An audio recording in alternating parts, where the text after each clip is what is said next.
sa ngayon yung laban tungkol sa impeachment, may pag-asa kaya sa bagong ombudsman? Yung kahit lang na, di ba kasi narinig ko na magbubukasan ng salin eh. And willing naman ng ang tanong, si President Bongbong Marcos is willing magpakita ng salin. I hope yung ating kagalang-galang na vice magpakita rin ng kanyang salin. No? Obligado kasi sila. Correct. No, by law. Proteksyonal lang sila ni Martires. So ngayon kasi binuksan na eh. Wala nang narinig naman natin kay Ombudsman Remulla. Ngayon, ano niya? Kailangan niyang kumbaga tindigan yung sinabi niya. Then palagay ko yung nire-refer mo yung kaso, yung planong i-file yung tungkol sa confidential next week ba sabi nyo? Next week ba? O next week? Mga ganon, within the next few weeks. So pagka na-file kasi yon, yung ombudsman natin ngayon, sigurado tayong hindi niya po proteksyonan. Pagka hindi niya proteksyonan, lalabas yan. Gugulong yan. Through AMLAC po ata, no? AMLAC. So meron kasing Memorandum of Understanding or MOA, yung Memorandum of Agreement yung AMLAC tsaka Ombudsman, na pag may mga ganitong kaso, pwede niyang i-request yung mga AMLAC records na neto ni Sara. So, doon pala makikita na nila kung ano yun. Tapos, conjugal ito importante yon kasi yung accounts ni Mans Carpio, counted yon kay ano. So, kasi conjugal property. Pero ano yun, no? Parang mag-asawa, conjugal yan. Kapag yung mga property, kasama rin. Lahat yan kung kahit nakapangalan kay Mans, kahit hindi nakasama si Sara, kasali. Ganon. Kaya ngayon, pagka binanggayan doon sa salin, teka muna, bakit ka nagkaganito? Ba't di mo dineclare? Yun, problema yun. So, marami pa doon. Bukod doon sa sinabi ko na yung meron silang dividendo mula sa drug lord. Every 6 months. Kasi lahat ng magkakapatid drug lord di ba ang postura mo galit ka sa illegal na droga, tapos ito may dividendo sila. So nakuha rin yan, hindi mabubura yun. Every 6 months meron sila, pati si Hanilet meron. Tapos bukod dyan, yun na nga yung volume. Bakit kami ganito? Kasi doon sa isang series of withdrawals, yung nakita ko, pag tinotal mo, nag-withdraw siya ng mga 600 million So pagka nag-withdraw ka ng 600 million, ibig sabihin, hindi bababa ng 600 million yung pera mo. Oo. Tapos, may naiwan pa. Later on, baka may ma-discover pa sila na baka billion na ito. Kasi bali lumalabas pa lang ngayon, no? Kasi nung kay Napolis, nagalit tayo kasi hundred of millions lang yun So nagsimula pala yung nakawan ng billion, as in billion, sa kanila rin pala. Oo.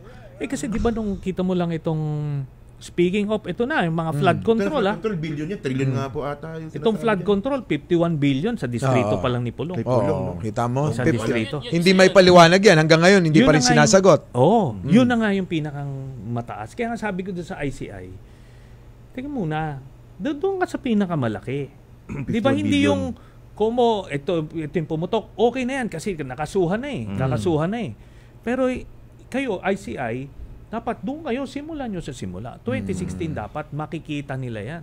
Alam mo partner, maganda i-challenge natin si ICI na iparating to sa kanila na andito kami mga Pilipino, nag-aantay kami ng sagot. Matagal ng issue tong 51 billion pesos. Bakit hindi pa rin naiimbestigahan? Paano nga may imbestigahan kung kaalyado nila yung ombudsman? Hindi. Sa ICI. Sa ICI. Hindi po, nung nakaraan. Yung nakaraan, okay yun. Pero ngayon, pero ngayon sa ICI, teka muna, doon na tayo sa malalaki kung yan naman ang gusto natin, di ba? Yung tahin na yung mga big fish. Yung rock netting, 36 billion. Magalong. Paborito po namin si Magalong. Sentry, sabi nila bakit daw ang mga Duterte daw kasi ang inuuna? Yan, tulad nila Bongo, hindi nga sila Duterte, mga ganon. Yan ngayon ang nila sa kanila to nang galing Di ba? Buti nga na-discovery na ngayon ni President Marcos, nilabas na. Pero kailangan mo, teka muna, saan ba nang galing to? Iti-trace mo. Ayun na nga, ang na-find out ko, itong si Bernardo, na siya yung pinakang utak nitong modus na to. Siya arkitekto. Siya yung arkitekto. inappoint ni Bongo. Yun. Ang nag-refer sa kanya dati sa Manila yan eh.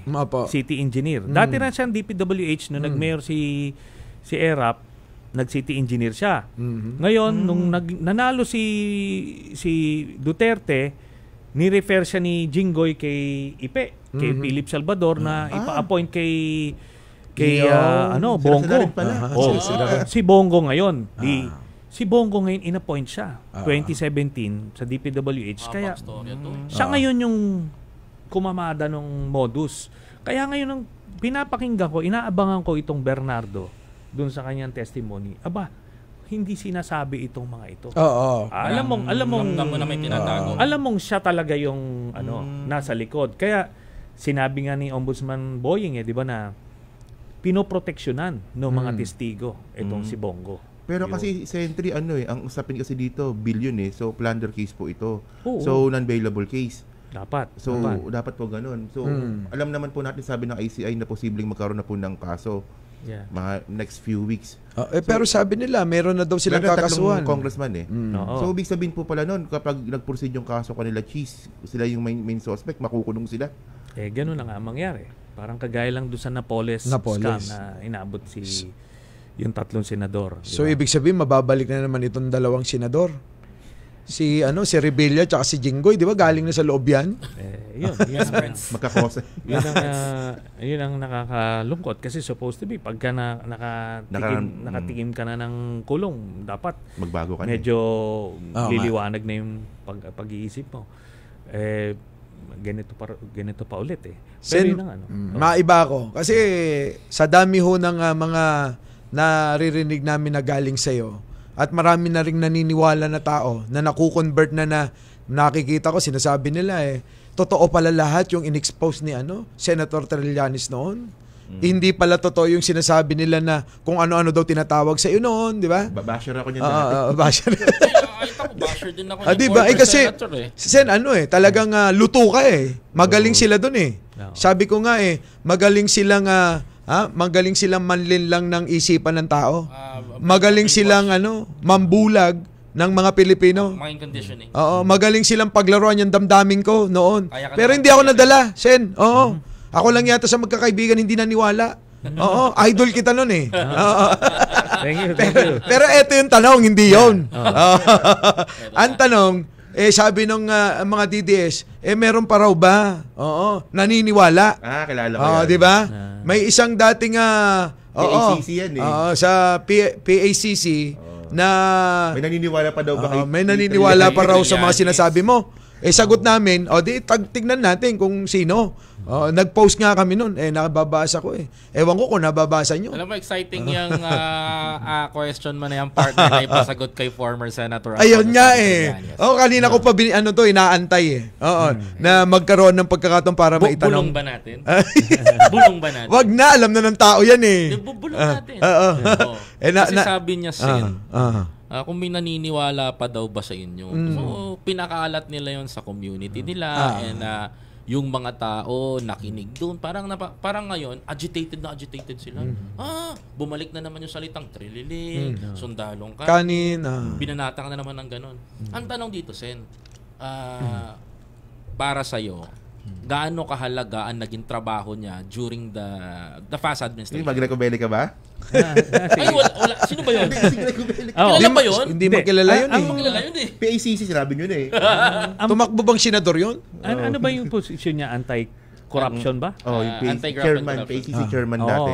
Anti-corruption commission. Po ata yun yun ang problema doon, di ba? Kung doon ka nakapwesto, supposed to be tagabantay ka ng corruption, di ba? Correct. Tapos ito ngayon, nakita mo, kaliwat kanan yung lumalabas na ibig sabihin, is either incompetent siya or kasabwat siya. O mamili siya doon, di ba? Hindi pwede yung ganyan, yung linyada lang ng parang panatiko. Hindi. Kung ikaw opisyalis ka ng gobyerno na mataas, mag-engage siya ng maayos. Pero yun na nga, hindi ko na sila pag-aaksayahan ng panahon. Basta papailan ko na lang ng kaso pag ready na. Doon na kayo magpaliwanag, di ba? Tama.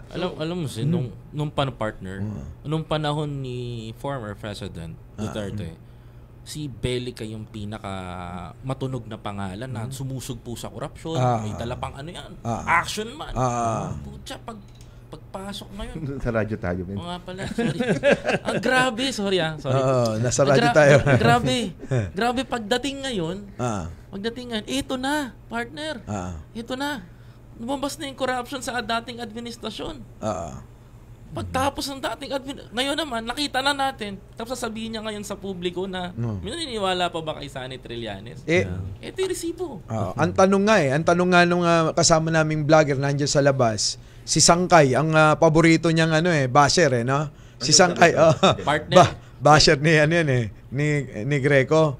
Lagi niyang yun ang sinasagot na kung meron ka nga talaga namang inimbestigahan at napakulong, sino-sino maglabas ka ng resibo. Correct. Wala naman ho kaming makita. Yun yung doon, 'di ba? Yun yung problema doon. At sabi ko nga, ganun ang naging sistema nung panahon ni Duterte. Nagtatakipan sila. 'Di ba? Si Paildon ito, 'di ba? Nalusutan siya nung 6.4 billion pesos shabu. So nung ingay yung mga tao kasi nahuli, no? Kasi kung hindi nahuli, na-arbor yun. Anong ginawa sa kanya? Di nilipat. Nilipat siya sa Bucor. Ano nangyari doon? Di ba yung mga drug lord na katrayad ni Michael Yang, yung GCTA, yung Good Conduct Time Allowance, nagpuslitan sa panahon niya. Doon, lahat ng racket doon, lumabas sa Bucor.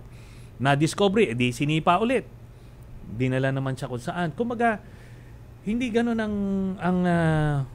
ang dapat ginagawa ng leader na totoo talagang or sincero na galit sa corruption o galit sa droga, di ba?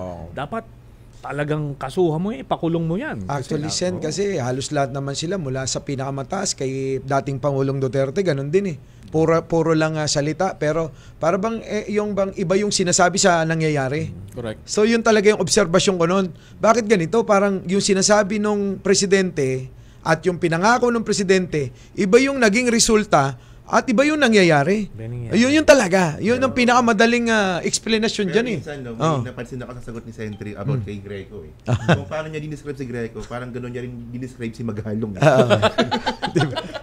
Pangkalahatan na yun. Parang in general, lahat sila Diba? Yun Diba? Kung magkukrusada ka against corruption, dapat may bit-bit ka, may bala ka. Para pakita mo, hindi yung nag-ano ka lang nagma-motherhood statements ka lang, di ba? Yun. Ako may tanong ako isa ma'am. Yung ginagawa po kasi ni Mayor Magalong na, alam ko yan, mga kurakot na yan, kilala ko yan. Kapag tinatanong naman siya kung sino, saka na lang. Ganun yung Or kung may babanggitin man siya sa pangalan sa administrasyon ngayon, si President Marcos, wala naman siyang dokumento. Di ba? Yun yung problema doon. Kasi, nung panahon ni Duterte, panay yung reklamo niya, panay yung bulong niya kaso ko mo, ina-admire niya, iniidolo niya, hindi rin. Di ba? So yung sa rock netting na yan, sinabi niya talaga kung sino-sino yung mga pero hindi naman niya nilalabas. Pero Sentry, merong binabanggit si Claire Castro na merong podcast daw si Magalong na inamin niya pala na kasama siya sa pagbuo ng tukhang. Kung napanood niyo po ba yun? Oversight, siya. Chairman siya ng oversight committee doon sa PNP. Siya dapat taga-imbestiga. Yun nga ang sinasabi. May trabaho nun? Na tipong hindi ba to yung widespread and systematic o yung state-sponsored. Kung maabuso na. Ganun. Kung inutos talaga ng command. Okay. So, yun ang trabaho niya. Tapos, nangyari to lahat, 30,000. Sabihin, either kasabwat ka or incompetent ka. Yun. Tapos alam mo, may isang mabigat din na atraso yan si Mayor Magalong. Nung dati pa siyang CIDG chief siya nung panahon ni Pinoy. Alam niyo yung Mama Sapano, di ba yung Mama Sapano? Yan. Yung Mama Sapano, operation niya ng police. Di ba? May resources sila, lahat binigay sa kanila. Pumalpak sila. Hindi mo pwedeng ikakabit yan sa presidente kasi lahat ng operation ng military. Kasi nga, siyang nag-imbestiga. Noong time na yun, tumataya. So, nag-imbisiga. Giniba niya si Pinoy noon dahil doon. Pero pinagmamalaki niya na objective daw siya. Teka muna, wala kang linya na tipong sasabihin niya na pwedeng si Pinoy yung may kagagawa nun. Pwede mo lang yun sabihin na tipong humihingi ng reinforcement tapos may nakita kang ebidensya na sinabi ni Pinoy, wag. Kaso nakita namin yung binigay ni Pinoy yung Viber messages niya. Conversation. Hinahanap niya, kinakalampag niya yung Southcom, yung asa na yung reinforcement, asa na? Bakit hindi nyo? Kinakalampag niya. Tapos tinatanong niya itong sina Peñas na naging Duterte. No? Naging may hawak ng yung STL o ano. Tinatanong niya, akala ko ba 400 kayo, sabi nyo 20 lang yung kalaban. Bakit? Kung nagkaroon ng misrepresentation. Tapos hindi minention, yung pala, lang ito. Para ito dun sa bounty hunting, no? $7 million. Ilang maririnig ang tao yan. Hindi, nagulat ako dun. Hindi ko alam yun. Hindi, yung $7 million noon pa yan. Hindi, kasi, yung bisita kay Magalong. Ayaw nyo kasing pakinggan si Sentry noon. Diba? Ako, nakatutok ako sa kanya. Alam ko yan. Ito, meron kayong hindi alam. Kaya nga nagulat ako. Nasira si Pinoy na ginawang nila yan, propaganda. Walang ginagawa daw si Pinoy noon kung hindi maglaro ng game, PlayStation. Yun. 'Di ba 'yun, Sentry? Kita nyo, alam ko. Pero nung kay Magalong, binigay sa kanya ito na tipong hindi nga siya pinakialaman. Na tipong sige, kung independent ka, sige, gawin mo yung tama. Pero imong dinikit kay Pinoy, komo ganun yung tulak ng mga kasi grabe na nun yung mga iba't ibang kampo gusto na sakyan yung issue. So, sinakyan yon. Kaya nga, isang reason yun kung bakit siya hinaharang dito sa ICI. Kasi kung pinasok siya doon, nako po. Spy na naman ito. Oo, lolooban ka talaga. Kaya talagang ipapahamak na naman. Oo. Tapos ito yung nahagip namin na information. Dun sa ikling panahon na hindi pa siya nagre-resign. Nagpapatawag ng kung sino-sino. Hindi siya miyembro ng commission. Advisor doon siya. Advisor, dapat doon ka lang sa likod. Nauupo siya doon sa harap, tapos nagpapatawag kung sino-sino. Tapos ang target niya, yung administrasyon.